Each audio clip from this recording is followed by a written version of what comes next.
ఒకరోజు సాయంత్రం శ్రీకృష్ణుడు బలరాముడు సాత్యకి వనవిహారానికి వెళ్ళారు.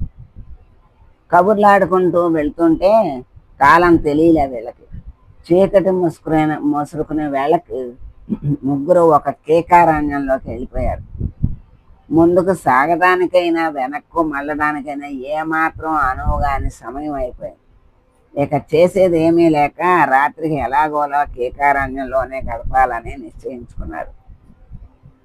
అడవిలో ముగ్గురు ఒకేసారి ఆగమరిచి నిద్రపోవటం క్షేమం కాదని, అందువల్ల ఇద్దరు నిద్రిస్తుంటే ఒకరు కాపలా కాయాలి అని వంతుల వారీగా మేలుకొని కాపలా ఉంటూ రాత్రి పొద్దుపుచ్చాలి అని అనుకున్నారు.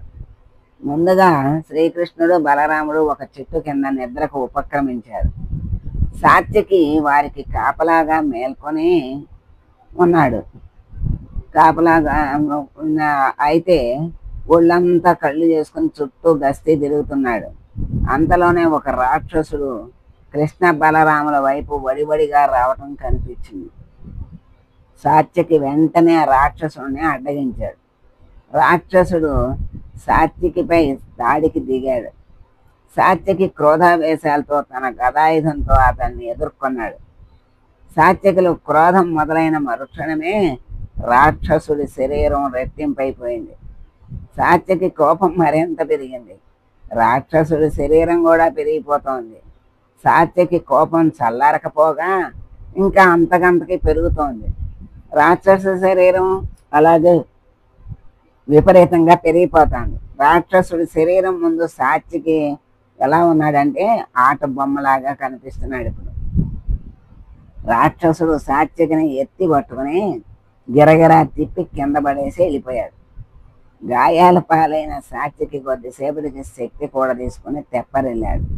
అదే సమయానికి మేలుకున్న బలరాముడు ఇక తాను కాపలాగా ఉంటానని చెప్పి సాత్యకిని నిద్రపొమ్మన్నాడు. రాక్షసుడితో పోరులో అలసిపోయిన సాత్యకి నెమ్మదిగా చెట్టు కిందకు చేరుకుని ఆడమరిచి నిద్రలోకి జారుకున్నాడు. బలరాముడు అటు ఇటు తిరుగుతూ కాపలా కాస్తున్నాడు. సాత్యకి ఎదురైన రాక్షసుడే బలరాముడికి కూడా ఎదురయ్యాడు. యుద్ధానికి కవ్వించాడు. బలరాముడు అసలే ప్రథమ కోపి.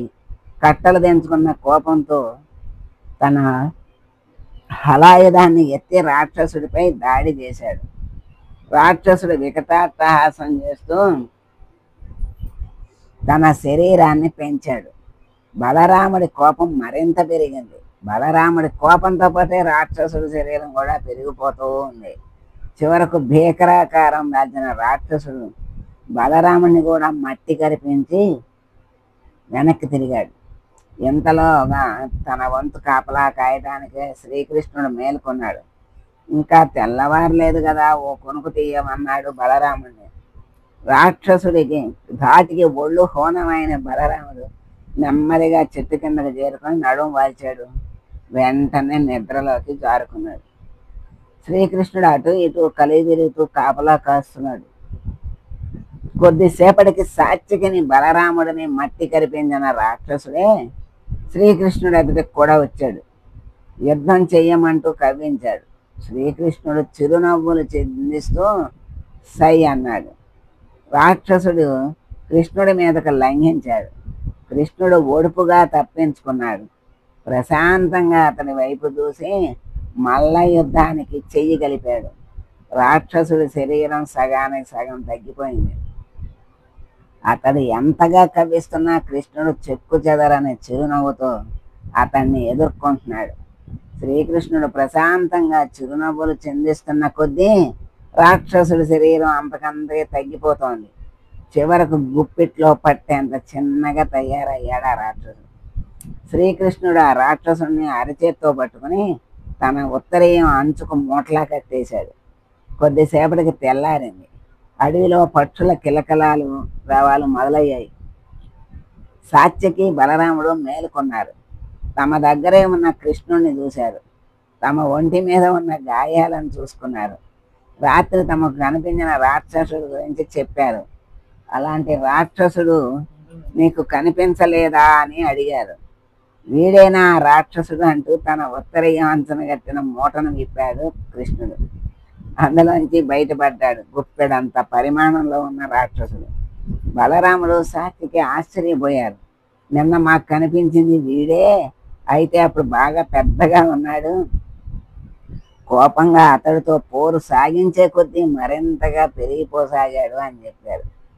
ఆ రాక్షసుడు మూర్తీభవించిన క్రోధం, క్రోధానికి విరుగుడు క్రోధం కాదు, శాంతం.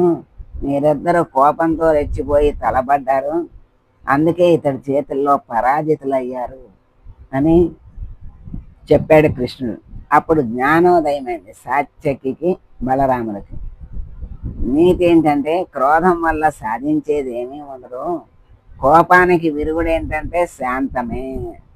శాంతం వహిస్తే క్రోధాన్ని అవలీలగా జయించవచ్చు అని ఈ కథ వల్ల మనకి తెలియజేశారు.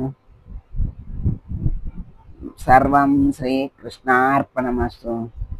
సర్వే జనా సుఖినో